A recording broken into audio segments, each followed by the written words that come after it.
নমস্কার। আগামী 26শে জুন 2026 মীন রাশিতে শনি বক্রী হচ্ছে। তো এর দুষ্প্রভাব আমাদের এই 12টা রাশিচক্রের জাতক জাতিকাদের উপরে কতটা পড়তে পারে এবং কী ধরনের পড়তে পারে সে বিষয়ে আপনাদের আমি জানিয়েছিলাম। তো তখন আমি বলেছিলাম যে এইগুলো জানানোর পরে আমি আপনাদের এই 12টা রাশির প্রতিকার সম্বন্ধেও বলে দেব, যেগুলো করলে আপনাদের এই দুষ্প্রভাব 70% কমবে, কিন্তু সেগুলো করতে হবে। তো মেষ, বৃষ, মিথুন, কর্কট 4টে রাশি বলেছি।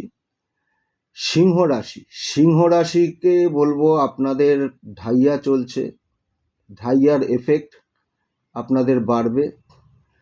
আপনারা ঈশ্বরের উপরে বিশ্বাস রাখুন, ভরসা রাখুন, ধর্মীয় প্রতিষ্ঠানে যাতায়াত রাখুন, ধর্মীয় প্রতিষ্ঠানে নারকেল, আখরোট যা পারেন আপনারা দান করুন, অন্ধ মানুষদের সাহায্য করুন, অন্ধ মানুষদের কিছু খাবার দাবার দান করুন, যে কোনোভাবে হোক অন্ধ মানুষদের সহযোগিতা করুন। কোনো গুরুত্বপূর্ণ কাজে যাওয়ার আগে একটু মিষ্টি মুখ করে বেরোন, কাজে সফলতা পাবেন। কন্যা রাশির এই মুহূর্তে যেটা হবে সেটা হচ্ছে কথাবার্তায় অসংযম। তো কথাবার্তায় সংযম রাখুন।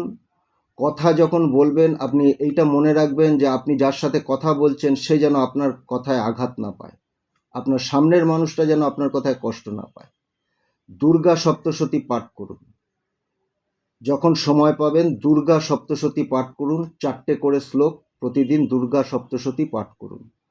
কালো কুকুর, কালো বিড়াল এগুলোকে এড়িয়ে চলুন।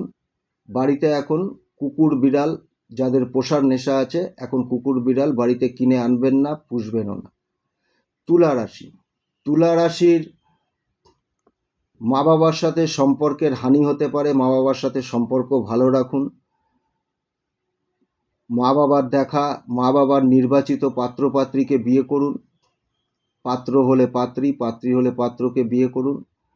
বা নিজের যদি কোনো পছন্দের কেউ থাকে সেক্ষেত্রে মা বাবার অনুমতি নিয়ে তবে গিয়ে তাকে বিয়ে করুন।